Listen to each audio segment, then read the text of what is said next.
Marshall Peak, Kabanata 5,900. Mangyaring pagmasdan ng maingat. Sa pag-iisip ng ganoong mga kaisipan, sa halip na magpasalamat kay Bai Yi, ang tatlong feudal lord ay lalong nagdamdam sa kanya. Dahil may isip lamang nito ang kanilang territory lord na si Bai Yi ay maalalahanin at sila ay nagiging maliit. Natural, hindi magiging mabait si Bai Yi.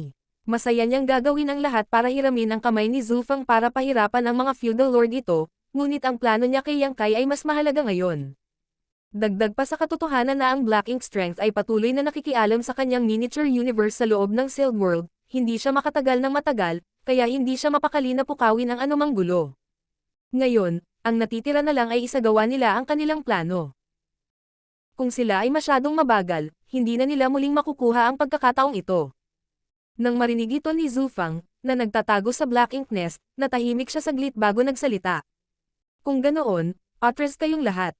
Bantayan ng mabuti ang lugar na ito at huwag hayaang makagambala ng ibang tao sa aking paggaling. Ang tatlong feudal lord ay nagmamadaling sumunod sa kanyang mga utos. Si Bai Yi, gayunpaman, ay nagsalita. Master, nais kong ialay sa iyo itong tao na aking nahuli. Mataray na sagot ni Zhu Feng. Napakaalalahanin mo iyon. Panatilihin siya sa pagkabihag sa ngayon, maghihintay tayo hanggang sa gumaling ako sa aking mga sugat. Master, pinutol muli ni Bai Yi. Ang taong ito ay malakas at may mataas na posisyon sa panig ng kaaway.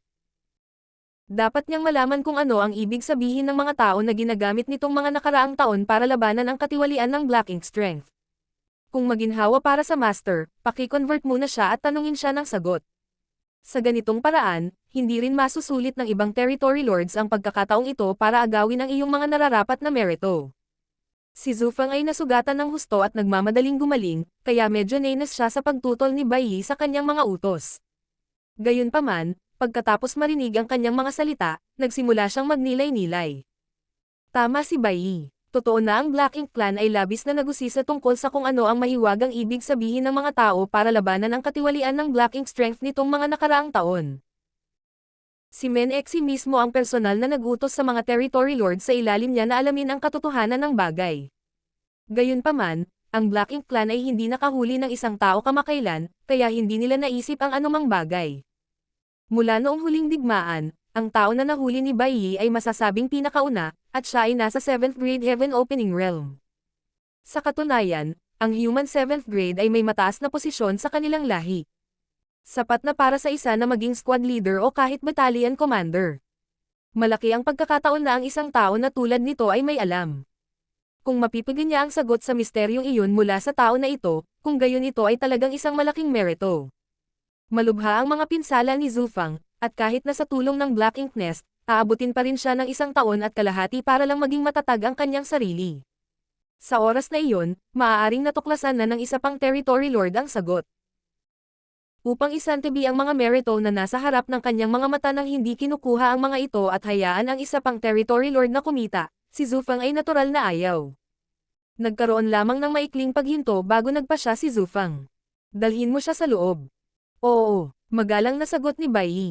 Pagkatapos, sa ilalim ng inggit at sama ng loob ng mga mata ng tatlong feudal lord, lumipad siya ng diretso patungo sa Black Ink Nest. Habang papalapit siya sa Black Ink Nest, mas naging siksik ang Black Ink Strength. Si Yang Kai, na kinaladkad, ay bahagyang nakaramdam ng kanyang sitwasyon at nakaramdam ng pag-aalala para sa kanya. Wala siyang ideya kung gaano pa katagal kayang tiisin ni Bai Yi, ngunit halatang hindi na ito mas matagal. Kaya, ang labanan na ito ay kailangang maging mabilis. Noon lamang nila mareresolba ang sitwasyon bago muling naging Black Ink disciple si Bai Yi. Sa kabutihang palad, kahit na may mga pagbabago sa kanilang plano, ang pangkalahatang pag-unlad nito ay naging maayos. Sa ibaba ng malaking bulaklak na parang Black Ink Nest ay may mala-rootstock na lagusan na nakakonekta sa lupa. Ang ugat ay mukhang laman, ngunit hindi, at ito ay naglalabas ng napakasamang aura. Pumasok si Bai Yi sa siwang sa ibaba ng Black Ink Nest kasama si Yang Kai at naglakad pataas sa parang rootstock na daanan. Ilang sandali pa ay nakarating na sila sa isang malaki at maluwang na lugar. Kahit na nakita ni Yang Kai ang Black Ink Nests ng maraming beses mula sa malayo, ito ang unang pagkakataon na nakapasok siya sa loob nito, kaya pinagmasdan niyang mabuti ang kanyang paligid. Ang espasyo sa loob ay napuno ng napakayaman na Black Ink Strength na halos likido ito. Ito ay bumagsak at lumulutang sa kalawakan, at tila umaagos patungo sa isang tiyak na punto sa ilalim ng hindi nakikitang puwersa na time na lumalamon dito. Sa pinanggalingan ng paghila ay isang malaking figure na nakaupong nakakross ang paa. Ang lalaki ay may maringal at kahanga-hangang figure, ngunit may kahinaang bumabalot sa kanya na hindi maitatago. Sino pa kaya ang figure na ito kung hindi si Zufang, na nakatakas na may matinding pinsala? Nang pumasok silang dalawa, ang black ink strength na tumatagos sa bulwagan ay bumubuhos sa malaking katawan ni Zufang. Master. Lumapit si Bai Yi kay Zufang at lumuhad sa isang tuhod, nakayuko ang kanyang ulo. Umupo si Yang Kai sa harap niya, tahimik na nakahiga. Nang magtama ang kanilang mga mata, sumikip ang dibdib ni Yang Kai dahil nakikita niya ang isang kadiliman na nagbabadya sa mga mag-aaral ni Bai Yi. Wala pang kalahating tasa ng tsaa mula noong pumasok sila sa Sealed World, malapit na sa kanyang limitasyon si Bai Yi. Kapag ganap na nakuha ng Black Ink Strength ang kanyang miniature universe, tiyak na siya ay muling magbabago bilang isang Black Ink disciple. Kaya ito ang tao na nahuli mo. Ibinaba ni Zufang ang kanyang ulo at tumingin sa kanila, ang kanyang malaking figure ay nagdudulot ng matinding pressure. Oo, nang inig si Bai Yi, tila natakot sa lakas ni Zufang.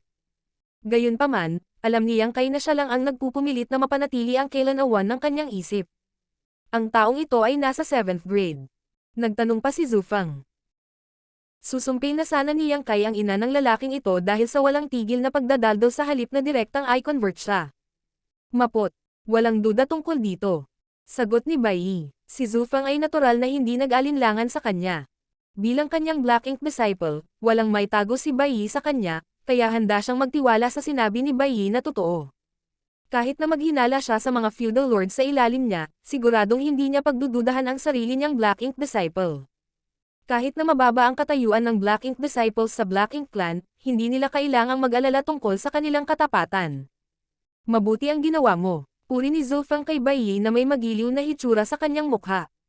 Dati, ang araw ni Bai Yi na lumabas sa mahalagang sandali ang sumakit kay Shu Boliang na nagbigay daan sa kanya na makatakas mula sa Division Commander sa pamamagitan ng paggawa ng opening. Tungkulin ko lang iyon. Nakayuko ang ulo ni Bai Yi, at ang buhok sa harap ng kanyang noo ay naglagay ng anino sa kanyang mukha na hamarang sa liwanag sa kanyang mga mata. Bahagyang tumango si Zufang. Nang walang pag-aalinlangan, iniluwa niya ang isang subo ng makakapal na Black Ink Strength sa direksyon ni Yang Kai, na walang tigil na umaagos na parang buhay na nilalang, bumulusok sa 7 butas at butas ni Yang Kai. Nagpumigla si Yang Kai ngunit walang resulta. Maya-maya, tumahimik na siya. Makalipas ang ilang sandali, tumigil si Zufang. Gayunpaman, pagkatapos iluwa ang subo na iyon ng Black Ink Strength, malinaw na medyo hamina ang kanyang aura. Ang pagbabalik loob ng isang 7th grade human ay tila naging pabigat sa kanyang kasalukuyang estado. Bahagyang itinaas ni Zufang ang kanyang kamay at nagutos. Kalagan mo siya. Dahil siya ay na-convert sa isang Black Ink disciple, si Yang Kai ay nasa kanyang panig ngayon. Pagsunod sa kanyang utos, inilabas ni Bai Yi ang silang secret technique sa katawan ni Yang Kai. Sa katunayan, gagawin niya iyon kahit walang utos ni Zufang. Master. Sanay na si Yang Kai sa pagpapanggap bilang isang Black Ink disciple, at natural na alam niya kung paano niya dapat ipakita ang kanyang sarili sa sandaling ito. Ngayon sabihin sa akin, ano ang mga paraan na ginagamit ng mga tao upang labanan ang katiwalian ng Black Ink Strength? Bakit ang aming Black Ink clan ay hindi nakakuha ng isang Black Ink disciple pagkatapos ng mahabang panahon? Walang pakialam na tumingin si Zufang kay Yang Kai. Magalang na sumagot si Yang Kai. Iyan ang pinakabagong secret technique na sinaliksik ng human race. Nilinang din ng subordinate na ito. Kung ito ay maginhawa, kung gayon ang subordinate na ito ay handang ipakita ito para makita ng master. Nagulat si Zufang. Oh, nilinang mo rin. Oo, sumagot si Yang Kai. Tumango si Zufang. Pagkatapos ay ipakita mo ito para sa akin. Sa gusto ni master. Kinuyam ni Yang Kai ang kanyang kamao at ibinuka ang kanyang mga kamay. Dalawang silang lumutang mula sa likod ng kanyang mga kamay, at sa sumunod na sandali, isang nakasisilaw na dilaw na liwanag ang lumiwanag sa kanyang kaliwang kamay, habang ang kanyang kanang kamay ay kumikinang ng matingkad na asol.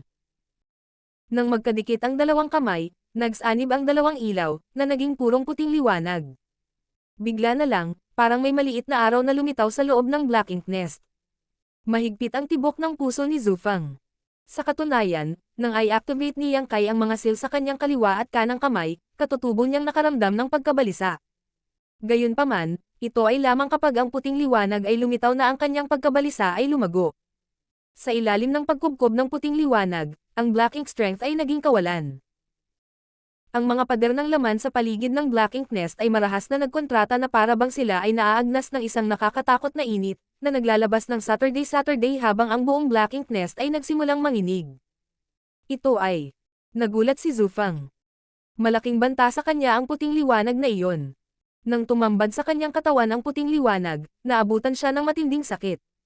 Ang black ink strength sa kanyang katawan ay natunaw na parang mga snowflake sa ilalim ng maliwanag na araw. Bago niya maisip kung ano ang nangyayari, ang malaaraw na puting liwanag ay mabilis na lumaki sa kanyang mga mata. Mangyaring obserbahan ng mabuti hanggat gusto mo, Master. Kasunod ng sigaw ni Yang Kai, ang purifying light ay sumabog. Sa isang iglap, umalangaw ang dagandong ni Zufang sa buong Sealed World. Kasabay nito, si Bai Yi, na nakaluhod sa lupa, ay tumalon sa kanyang mga paa at hinayla ang pana sa kanyang mga kamay. Ang isang gintong glow ay naging isang haligi ng liwanag na diretsyong sumabog sa direksyon ni Zufang. Pagkatapos magsagawa ng purifying light ni Yang Kai, tinawag niya ang kanyang Asher Dragon Spear habang ginagamit ang kanyang Golden Crow Casting Sun Divine Manifestation ng sabay.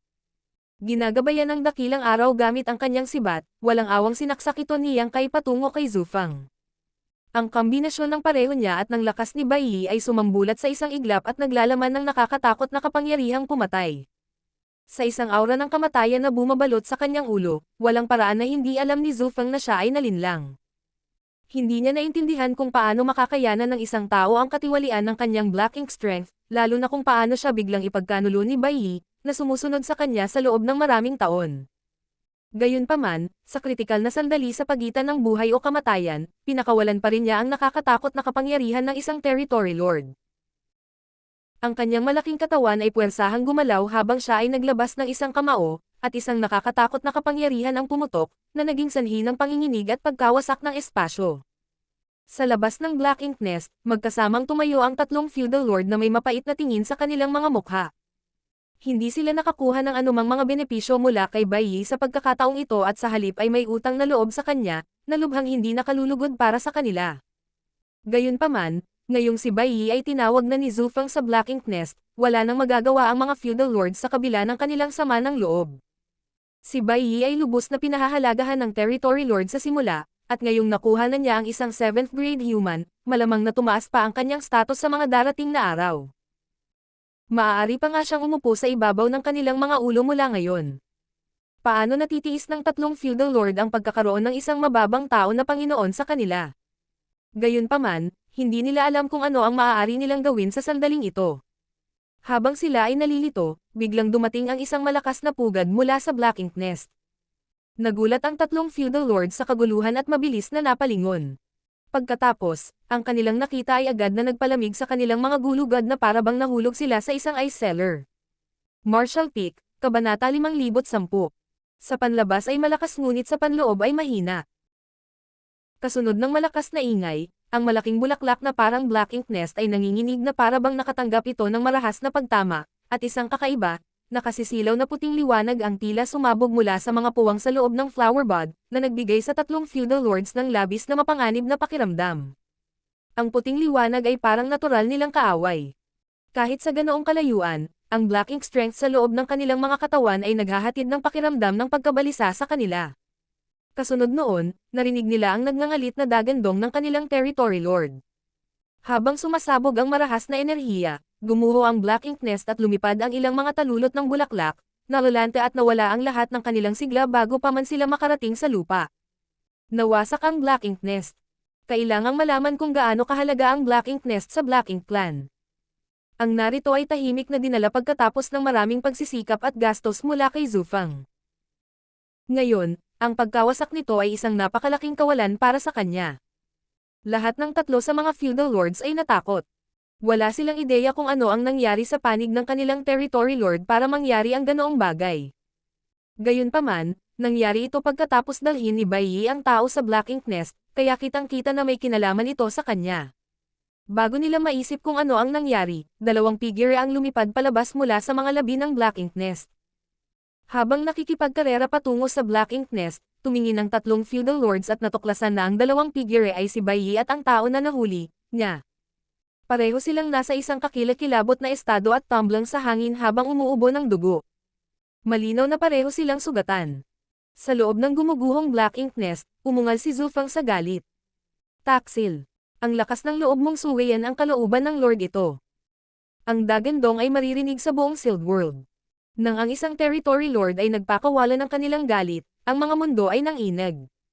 Kasunod ng kanyang Dagandong, isang malaking figure ang bumangon mula sa nawasak na black ink nest. Si Zufang iyon. Kaya lang, malinaw na masama ang kalagayan niya sa sandaling ito. Malakas ang kanyang aura minsan ngunit mahina sa iba, tanda na siya ay malubhang nasugatan.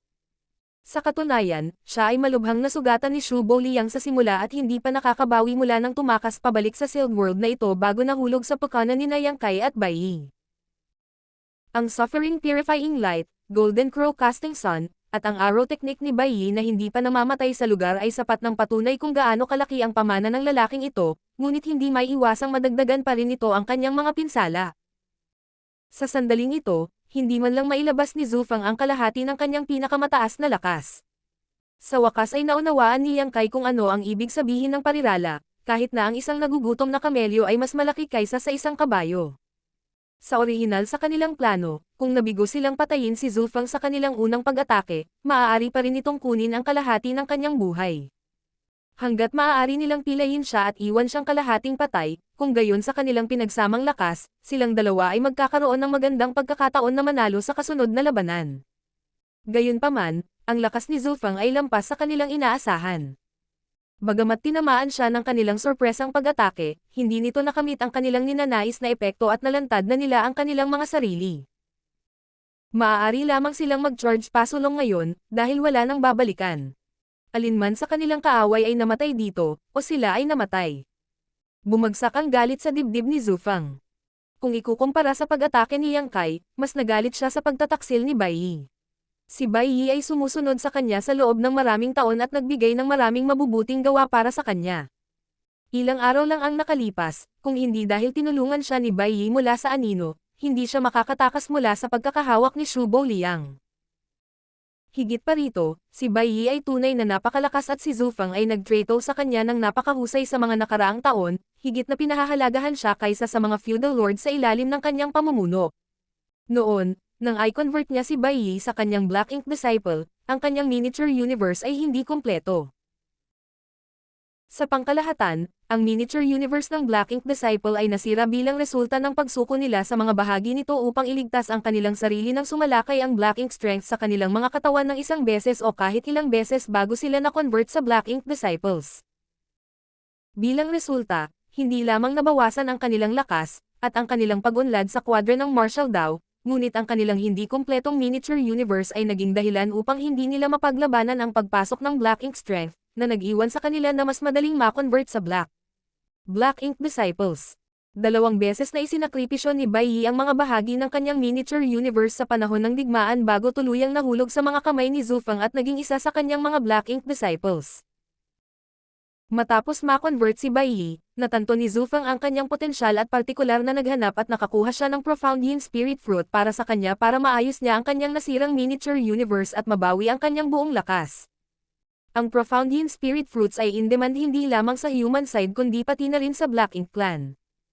Ang mga Black Ink Clansmen mismo ay hindi nakagamit ng Profound Yin Spirit Fruits, ngunit kailangan nila ito para sa Black Ink Disciples sa ilalim ng kanilang command. Bilang isang Territory Lord, hindi naging mahirap para kay Zufang na makahanap ng Profound Yin Spirit Fruit para kay Bai Yi. Gayunpaman, ang presyo na kailangan niyang bayaran para dito ay hindi pa rin maliit. Kaya, hindi niya maintindihan kung bakit siya pagtataksilan ni Bai Yi. O sa halip, paano niya nagawa iyon? Nang maisip niya ang nakakasilaw at purong puting liwanag, si Zufang ay may malabong pakiramdam na maaaring ito ang susi sa lahat. Nang lumitaw ang puting liwanag na iyon, ang Black Ink Strength sa kanyang katawan ay namimilipit sa pagkabalisa, na para bang sinalubong nito ang kaaway nito. Ang puting liwanag na iyon ay may nakapagpapadalisay na epekto sa Black Ink Strength. Iyon siguro ang paraan ng human race para labanan ang Black Ink Strength, na siyang dahilan din kung bakit walang Black Ink Disciples na lumitaw sa mga nakaraang taon. Nang maisip niya iyon, nagulat si Zufang. Kung nahawakan ng mga tao ang ganoong pamamaraan, ang bentahe ng Black Ink Clan ay mawawala sa hinaharap. Kung ang mga tao ay may ganoong pamamaraan, paano makakalaban ang Black Ink Clan mula ngayon? Habang umuungal siya, itinaas ni Zufang ang kanyang kamay at itinulak ang kanyang lakas. Sa sandaling iyon, maging si Yang Kai o Bai Yi, pareho silang nakaramdam ng panginginig sa kanilang balat, tanda ng paparating na panganib. Nagmura si Yang Kai sa kanyang puso. Paano magiging napakalakas pa rin ni Zufang kahit na nagkaroon ng napakaraming pinsala? Gaano kaya siya kalakas kung siya ay nasa kanyang tuktok, at gaano kalakas si Shu Boliang para saktan siya? Ngunit sa susunod na sandali, si Zufang ay biglang umubo ng tintang itim na dugo, at ang lakas na tumaas ay mabangis na nawala muli. Ang kanyang mga sugat ay talagang napakalubha. Sa pananambang na iyon kanina, naubos niya ang lahat ng kanyang lakas sa desperadong pagtatangka na lumaban, at ngayon ay wala na siyang lakas na gumawa pa. Nagliwanag ang mga mata ni Yang Kai dito. Paanong hindi niya namamalayan na habang ang kalaban ay mukhang malakas sa labas, sa katunayan siya ay tuyo sa loob? Ano ang hinihintay nila? Kung hindi nila siya pinatay ngayon, kailan pa? Masyadong mabilis ang pagbabago, at huminga na lang sa pagitan ng unang ambush at kontra-atake ni Zufang. Sa isang iglap, pinatatag ni Yang Kai ang kanyang bumabagsak na katawan. Wala siyang oras upang suriin ang sarili niyang mga pinsala at sa halip ay itinaas ang Asher Dragon Spear sa kanyang mga kamay, tinutusok ito ng diretsyo sa direksyon ni Zufang habang sumisigaw. Magdusa ka ng kamatayan. Ang lahat ng lakas sa katawan ni Yang Kai ay ibinuhos sa sibat na iyon. Kahit na hindi ito magarbong, o biniyayaan ng anumang secret technique o divine ability, ang sibat na ito ay nakakasira pa rin ng langit at nakakawasak ng lupa. Ang World Force sa loob ng miniature universe sa katawan ni Yang Kai ay parang galit na bumubuhos sa Asher Dragon Spear. Ang kanyang buong pagkatao ay napalitan ng isang daloy ng liwanag na umaagos patungo sa mukha ni Zufang. Ang sibat ni Yang Kai, na naglalaman ng matinding kapangyarihan, ay hinarang ng isang makapal na talulot ng bulaklak. Gayunpaman, nabasag nito ang talulot ng bulaklak, at ang natitirang puwersa ay tumama pa rin kay Zufang, na naging sanhi ng pagluwa ng dugo ng huli, ngunit hindi sapat upang patayin siya kaagad. Ang bagay na hamarang sa kanyang sibat ay isang piraso ng Black Ink Nest. Ang kanilang unang pagpapalitan ng mga suntok ay lubhang nasira ang Black Ink Nest, ngunit sa sandaling ito, ang katawan ni Zufang ay mabilis na lumulubog sa gitna ng kung ano ang natitira dito. Kasunod ng kanyang pagbaba, ang nasirang Black Ink Nest ay muling nagsara, na naging isang usbong na bomb alot kay Zufang sa gitna nito. Kahit na hindi ito aktibong sinisiyasat, malinaw na nararamdaman ni Yang Kai ang kapangyarihang nakapaloob sa Black Ink Nest na mabilis na kumukupo sa katawan ni Zufang. At, habang nawawala ang kuryente, ang Black Ink Nest ay mabilis ding nalalanta habang ang aura ni Zufang ay mabilis na nakabawi. Walang ideya si Yang Kai kung anong uri ng secret technique iyon, ngunit malinaw na ang Black Ink Nest ang nagpapagaling kay Zufang. Tila si Zufang ay itinutulak sa isang desperado na punto at walang pagpipilian kundi gawin ito. Patayin silang lahat. Sumigaw si Zufang mula sa loob ng Black Ink Nest. Kasunod ng kanyang nagngangalit na dagandong, tatlong malalaking figure ang sumugod kay Yang Kai at Bai Yi ng sabay. Ang tatlong feudal lords ang huli na dumating matapos marinig ang kaguluhan. Sa katunayan, hindi sila mabagal. Naka-charge na sila sa lalong madaling panahon, ngunit ang lahat ay nangyari ng biglaan at ang unang palitan ay tumagal lamang ng ilang sandali, na tila sila ay dumating ng huli upang iligtas. Tatlong feudal lords ang sumugod, ang isa ay sumugod patungo kay Bai Yi habang ang dalawa ay umatake kay Yang Kai na may malinaw na dibisyon ng paggawa. Hindi naman sa minamaliit nila si Bai Yi. Sa kabaligtaran, mas natatakot sila sa kanya kaysa kay Yang Kai dahil nagtrabaho sila sa isa't isa sa napakaraming taon at alam nila kung ano ang kaya niyang gawin ng mas mahusay kaysa sinuman. Kaya, kakailanganin ang pinagsamang kapangyarihan nilang tatlo para mapabagsak si Bai Yi. Ang feudal lord na naniningil para kay Bai Yi ay hindi inaasahan na kaya niyang patayin siya ng mag-isa. Ang kanyang gawain ay antalahin lamang siya at sakupin ang kanyang atensyon upang pigilan siya sa pagbaril ng kanyang mga palaso, na nagpapahintulot sa kanyang dalawang angkan na patayin muna si Yang Kai. Labis na dismayado si Yang Kai nang maramdaman ang dalawang aura na umaagos mula sa magkabilang gilid niya dahil tiyak na hindi niya mapapayagan ni Bai Yi si Zufang na gumaling mula sa kanyang mga pinsala. Kahit na anong secret technique ang ginagamit ni Zufang, habang inuubos niya ang potensyal ng Black Ink Nest, ang healing effect ay dapat na hindi pangkaraniwan. Kapag nabigyan siya ng oras para huminga, magiging mahirap ang pagpatay sa kanya. Gayunpaman, sa paglapit sa kanya ng dalawang feudal lords, hindi rin niya ito basta-basta napapansin. Kaya, mabilis na tumalikod si Yang Kai at itinutok ang kanyang sibat patungo sa dalawang feudal lord. Sa susunod na sandali, si Yang Kai ay umungol at hindi napigilan ang kanyang katawan na lumipad pabalik ng ilang libong metro. Maging ang kamay na nakahawak sa kanyang sibat ay bahagyang nanginginig. Sa normal na kalagayan, natural na hindi matatakot si Yang Kai na harapin ang dalawang feudal lords ng magkasama. Gayunpaman, kung siya man o si Bai Yi, nasaktan sila ng kontra-atake ni Zhu Feng sa kanilang pananambang, kaya sa palitan na ito, sapat na ang kanyang mga pinsala upang makaapekto sa kanyang pagganap. Gayunpaman, hindi pa rin siya kumakain ng labis na pagkatalo matapos makipagsagupaan sa kaaway. Ang dalawang feudal lords ay pareho ding pinaalis ng isang dosenang hakbang, at isang mahabang hiwa ang makikita sa baywang ng isa sa kanila. Ang sugatang feudal lord ay hindi maiwasang makaramdam ng pagkagulat nang mapababa ang tingin niya sa sarili. Naisip niya na ang dalawang feudal lords na magkapit kamay ay tiyak na makakapagpabagsak sa kanilang nasugatan na kalaban, ngunit paano nila naisip na ang lakas ng kalaban na ito ay hindi mas mababa kay Bai Yi. Sa katunayan, ang lalaking ito ay maaaring mapatunayang mas mahirap pakitunguhan kaysa kay Bai Yi. Kung hindi lang siya nakaiwas ng mabilis, ang sibat na iyon ay tatama sa kanya. Ang sugatang feudal lord ay nakatitig pa rin sa kanyang sariling pinsala nang ang kanyang kasamahan sa tabi niya ay namutla at sumigaw. Darating siya, huwag kang magambala.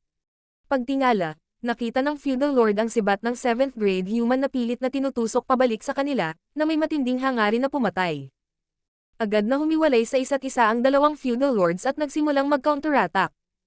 Pagkatapos lamang ng ilang paghinga ng oras, pareho silang lihim na nananagway sa loob. Ang 7th grade human na ito ay sadyang baliw, nakikipaglaban ng desperadong walang pagsasaalang-alang sa sarili niyang buhay sa sandaling dumating siya sa kanila, na parang sinadya niyang ibagsak sila kahit na ang ibig sabihin nito ay ang kanyang sariling kamatayan.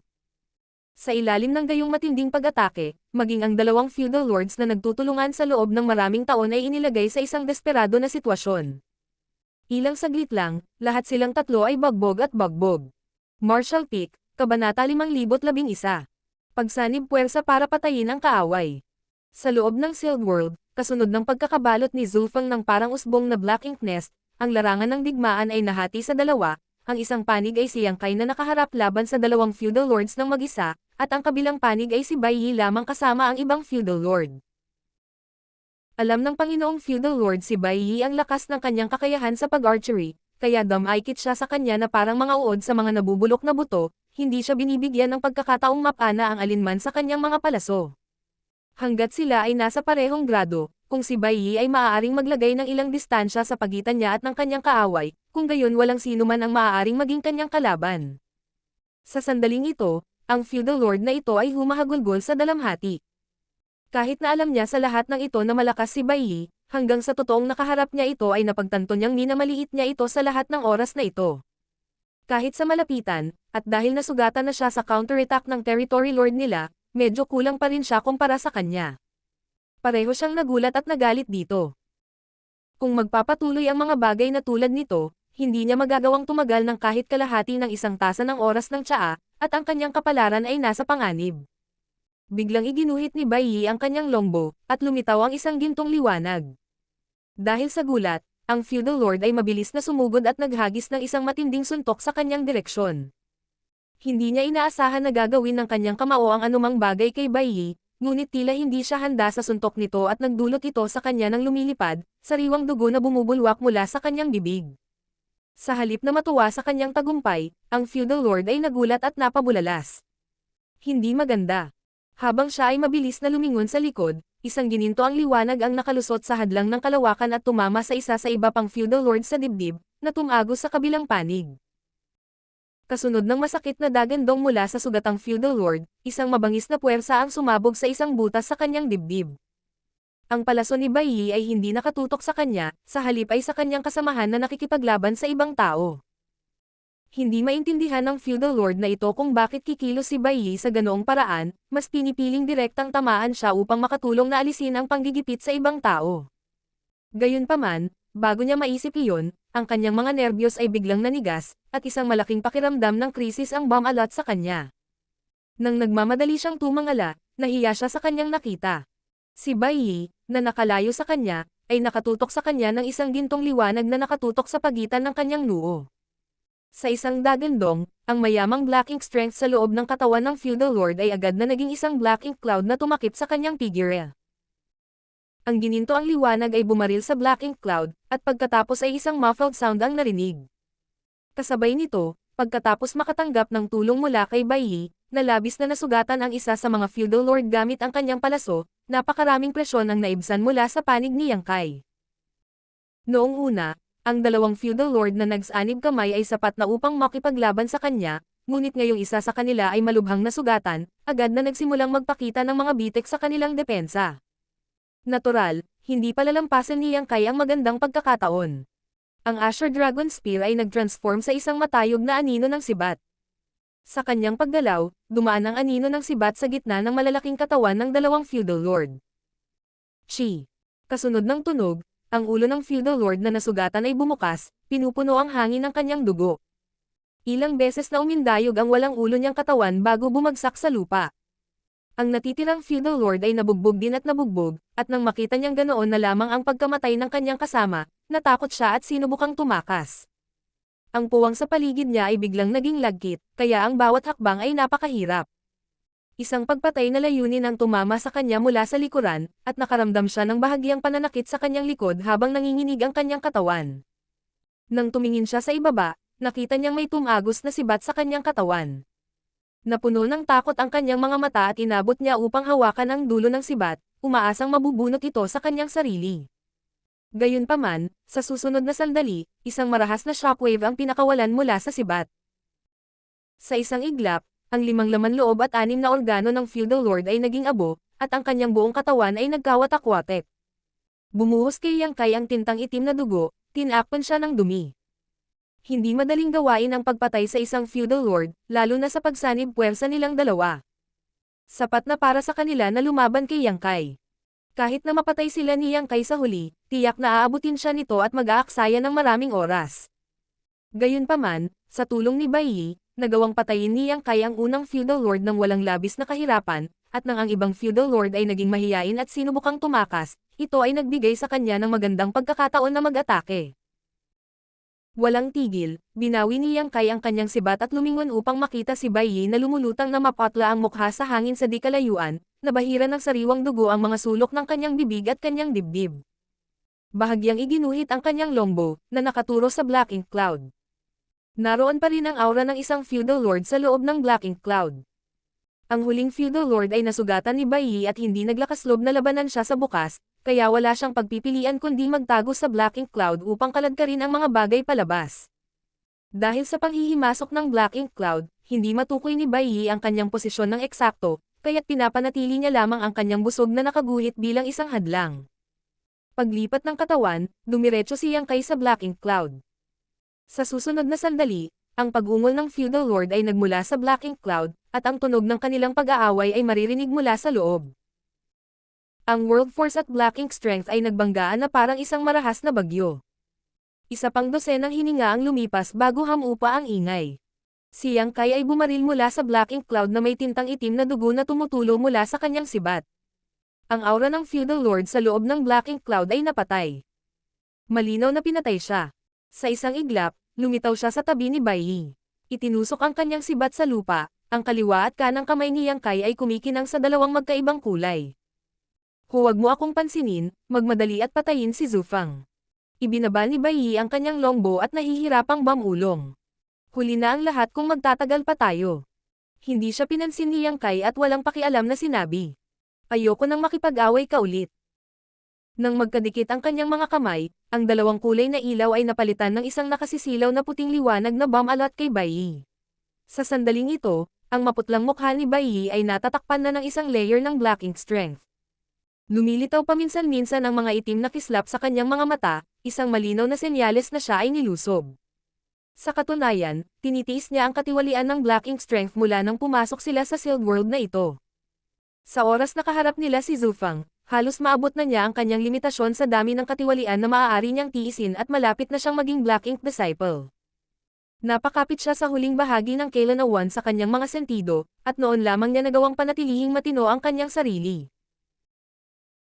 Nang i-activate ni Yang Kai ang purifying light sa harap ni Zhu Fang, nagawa nitong harapin ang matinding pinsala sa huli, ngunit sa parehong oras, nakatulong din ito kay Bai Yi na alisin ang ilan sa black ink strength sa loob ng kanyang miniature universe, na nagpapagaan sa pressure sa kanya. Gayunpaman, ang purifying light ay hindi nakadirekta sa kanya sa oras na iyon, kaya hindi nito nagawang alisin ang lahat ng Black Ink strength. Pagkatapos nito, silang dalawa ay nasugatan ng ganting atake ni Zufang at pagkatapos ay nakipag-away sa tatlong feudal lord, na lalong nagpulala sa kanyang kalagayan. Kung hindi siya tinulungan ni Yang Kai na linisin ang Black Ink strength sa kanyang miniature universe, aabutin ng wala pang kalahating patpat ng insenso bago siya babalik sa pagiging Black Ink disciple. Hindi maaaring hayaan ni Yang Kai na mangyari iyon. Kung hindi, kung siya ay napapaligiran at sinalakay ni Baiyi at Zufang ng sabay, kahit na siya ay kailangang tumakas para sa kanyang buhay. Habang bumabalot sa kanya ang purifying light, bahagyang umungol si Baiyi habang ang Black Ink strength ay tumakas mula sa kanyang katawan bago naging wala, at unti-unting nawala ang nahihirapang hitsura sa kanyang mukha. Makalipas ang ilang paghinga, iminulat ni Baiyi ang kanyang mga mata, nananambalik ang kailanawan, at bahagyang tumango kay Yang Kai. Mahina pa rin ang aura niya, halatang senyales kung gaano katindi ang mga sugat niya. Kinuha ni Yang Kai ang kanyang Asher Dragon Spear at lumingon para tingnan ang Black Ink Nest, na sarado ng mahigpit. Humakbang si Baiyi at tumabi sa kanya ng magkabalikat. Ang dalawang figure, isang matangkad at isang maikli, ay parehong bagbog at bagbog, ngunit ang kanilang mga titig ay determinado gaya ng dati. Patayin! Sigaw ni Yang Kai habang kumikislap ang kanyang katawan. Sa oras na muling lumitaw, nasa itaas na siya ng Black Ink Nest.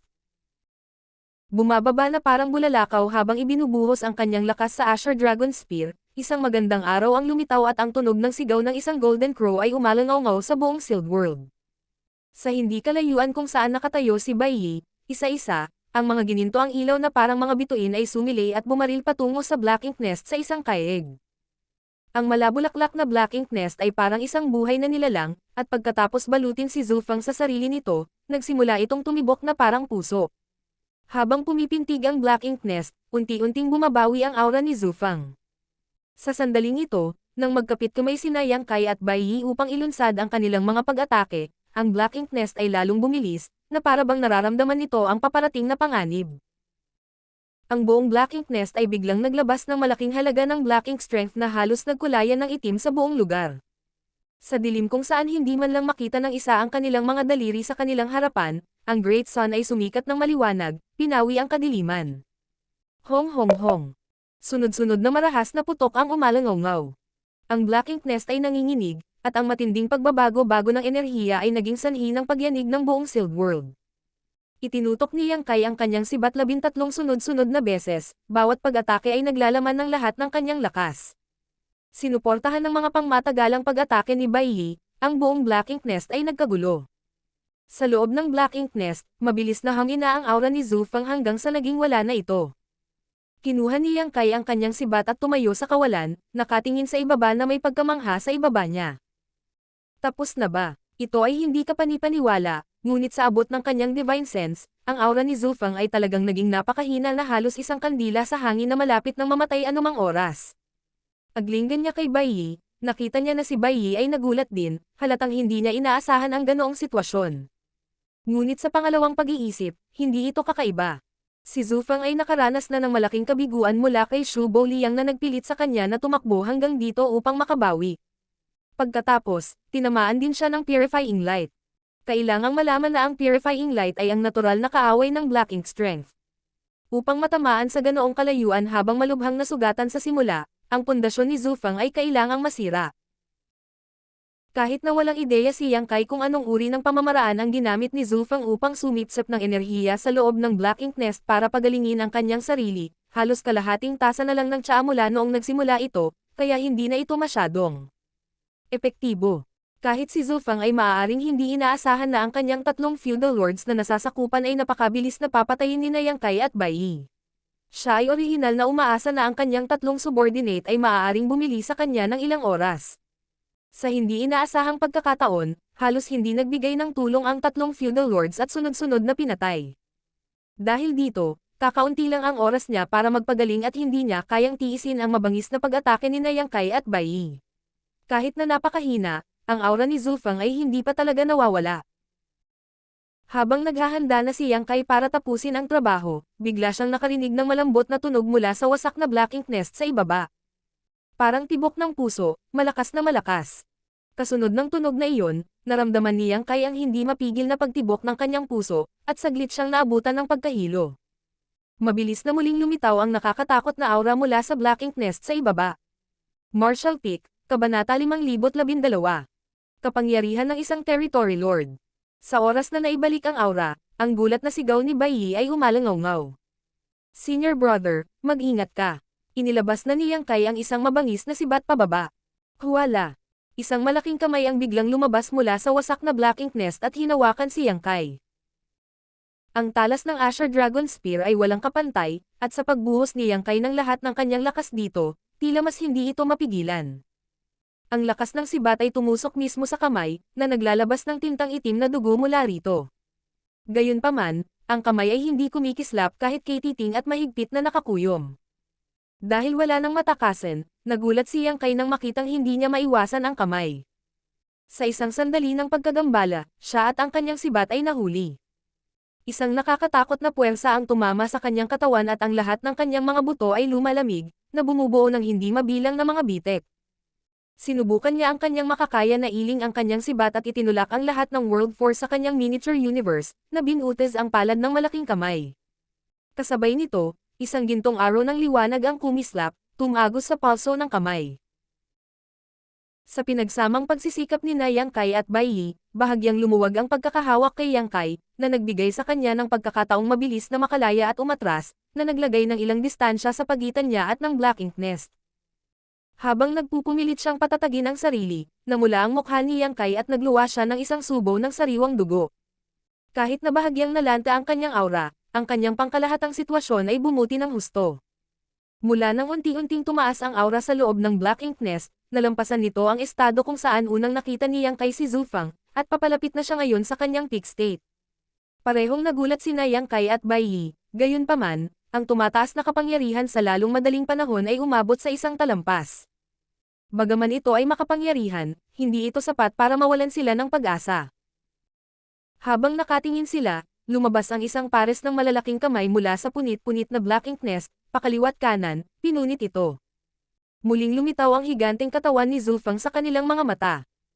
Sa sandaling ito, basang-basa ang buong katawan ni Zhu Fang, na parabang bagong pang-anak lang siya mula sa sinapupunan ng kanyang ina, at ang malagkit na likido ay tumutulo sa kanyang katawan, na nagko-convert sa puddle sa kanyang paanan.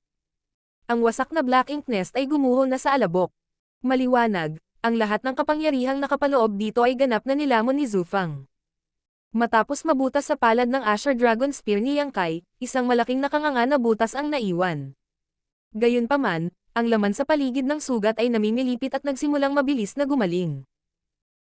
Dahan-daang kinuyam ni Zhu Fang ang kanyang kamao bago ibinaling ang kanyang maitim na mga mata sa direksyon ni Yang Kai at Bai Yi. Isang nakakatakot na boses ang dumagundong.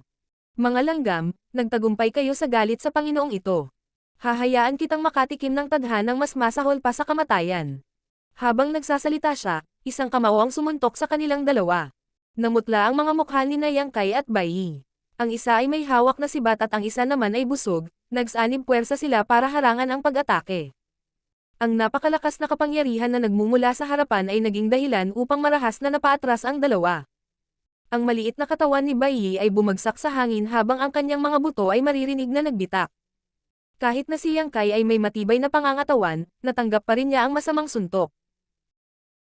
Pakiramdam ko, ang kanyang 5 laman loob at 6 na organo ay naalis lahat sa kinauupuan ng siya ay itinaboy pabalik sa isang bundok na mahigit 12 kilometro ang layo, malalim na inilagay dito at dumuran ng isang subo ng sariwang dugo habang ang kanyang mukha ay naging kasing putlo ng isang piraso ng papel. Isang suntok lang iyon, ngunit naliwanagan si Yang Kai sa napakalaking pagkakaiba sa pagitan ni Zhu Fang at ng kanyang sarili. Gumamit ang taong ito ng ilang uri ng secret technique para i-squeeze out ang kapangyarihan ng Black Ink Nest at mabilis na pagalingin ang sarili, na nagpapahintulot sa kanya na bumalik sa halos pinakamataas na kondisyon. Kahit na sina Yang Kai at Bai Yi ay nasa kanilang mga taluktok, maaaring hindi pa rin nila kayang labanan ang gayong kalaban, lalo na sa kanilang kasalukuyang estado. Sina Yang Kai at Bai Yi ay nabugbog na mula sa kanilang mga nakaraang pagtatagpo, na lubhang nabawasan ang kanilang lakas. Sa isang solong palitan lamang, ang dalawa sa kanila ay dumanas ng malaking pagkatalo. Gayunpaman, sa ganoong mapanganib na sitwasyon, ang fighting spirit ni Yang Kai ay tumaas sa halip na nalanta. Kahit na mapatla ang kanyang mukha, nakakatakot ang kanyang mga mata. Wala siyang ideya kung anong uri ng secret technique ang ginamit ni Zufang para ibalik ang kanyang enerhiya, ngunit kapag mas malakas ang secret technique, mas malaki ang backlash. Common sense iyon. Sa madaling salita, walang paraan na mapanatili ni Zufang ang estado na ito ng matagal. Hanggat makakapagtagal sila ni Bai Yi, kapag tumama sa kanya ang backlash ng teknik ni Zufang, ang kanyang lakas ay kusang guguho. Naintindihan nilang dalawa ito sa teorya, pero kakayanin pa ba nilang magtagal hanggang doon? Marahil silang dalawa ay papatayin ni Zufang bago iyon. Gayunpaman, ito ay isang bihirang pagkakataon. Bukod pa rito, nagsagawa na si Yang Kai ng purifying light sa harap ni Zufang. Binalaan siya ni Zhongliang na huwag kailanman gumamit ng purifying light sa harap ng Black Ink Clan, ngunit kung gagawin niya ito, kailangan niyang patayin ang lahat ng mga saksi upang hindi lumabas ang salita ng pamamaraan. Kung alam ng Black Ink Clan ang tungkol kay Yang Kai at ang kanyang paraan para labanan ang Black Ink Strength, tiyak na magiging target siya. Nang dumating ang oras na iyon, hindi na siya papayagan ng humans na umalis sa Blue Sky Pass para sa sarili niyang kaligtasan. Kaya, anuman ang halaga, naramdaman ni Yang Kai na kailangan niyang lumaban. Makabubuti kung mapatay niya si Zufang, ngunit kung talagang imposible iyon, kailangan niyang isama si Bai Yi at tumakas. Kung matagumpay man silang makatakas o hindi, magagawa lamang niya ang kanyang makakaya at ipaubaya ang iba sa kapalaran. Habang nag-flash sa kanyang isipan ang mga kaisipang ito, pinalaya ni Yang Kai ang kanyang sarili mula sa bundok at sa isang flare ng Space Principles, nakarating siya sa harap ni Bai Yi sa isang hakbang. Kasabay nito, binato ni Zufang ng suntok si Bai Yi habang siya ay nanginginig pa rin at walang lakas na lumaban. Siya ay tiyak na makapangyarihan at mahusay na nakipaglaban sa kanyang mga nakaraang pakikipagpalitan kay Yang Kai, na nagdulot sa kanya ng maraming pagsisikap upang mapabagsak siya.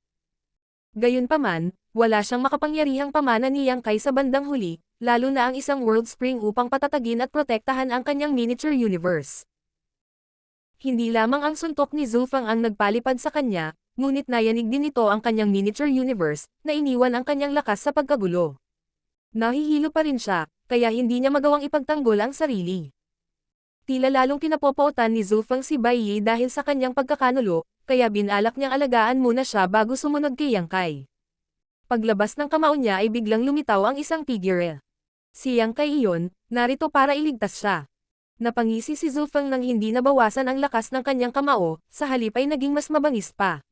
Kahit na ang universo mismo ang humadlang sa kanya, hihipan pa rin niya ito ng pira-piraso para ipaghiganti siya. Isang magulo ng mga anino ng sibat ang lumabas, ngunit hindi sila naging hadlang sa papalapit na kamao. Si Yang Kai ay paulit-ulit na napaatras, na may ambon ng dugo na binubugbog mula sa kanyang katawan sa bawat hakbang pabalik. Matapos umatras ng isang dosenang hakbang, ikinawit niya ang kanyang paa, itinago si Bai Yi, na nasa kanyang mga paa, palayo sa malayo. Kasabay nito, hindi na niya napigilan ang suntok ni Zufang at pinalipad siya na parang saranggola ng papel. Nakikita niya ang mga bituin, at ang kanyang kanang braso, na nakahawak sa kanyang sibat, ay nabaluktot na, malinaw na isang senyales na ito ay nabali. Gayunpaman, maswerte na si Bai Yi ay pinaalis na at pansamantalang wala sa paraan ng pinsala. Sa halip, siya na ngayon ang nasa panganib. Gusto mong magligtas ng mga tao, di ba? Tapos papatayin muna kita. Umungo si Zufang at ibinuka ang kanyang kamay, ibinaba ito sa ulo ni Yang Kai. Ang lahat ng liwanag sa kanyang harapan ay nababalot ng kadiliman, at ang mga mata ni Yang Kai ay sabay na napuno ng dugo. Sa panahong wala na siyang lakas, sadyang hindi niya kayang iwasan ang suntok na iyon. Habang ang malaking palad ay malapit nang ihampos sa kanya, isang gintong liwanag ang biglang bumaril mula sa gilid. Nagawa ni Bai Yi na patatagin ang sarili at nagpaputok ng serye ng mga arrow upang iligtas si Yang Kai sa napakahalagang sandali. Ang mga arrow na ito ay puno ng kanyang pasya, at ang kanilang kapangyarihan ay walang tanong. Kung intensyon ni Zufang na patayin si Yang Kai, tiyak na sasamantalahin ito ng pag-atake ni Bai Yi. Bilang isang marangal na territory lord, si Zufang ay halatang ayaw makipagpalitan ng buhay kay Yang Kai. Kaya walang pag-aalinlangan, tumalikod siya at hinaranggan ang gintong liwanag. Bumuhos ang infinite black ink strength, at ang lakas ng mga gininto ang ilaw na umuusad ng may napakalaking momentum ay lubhang na hadlangan.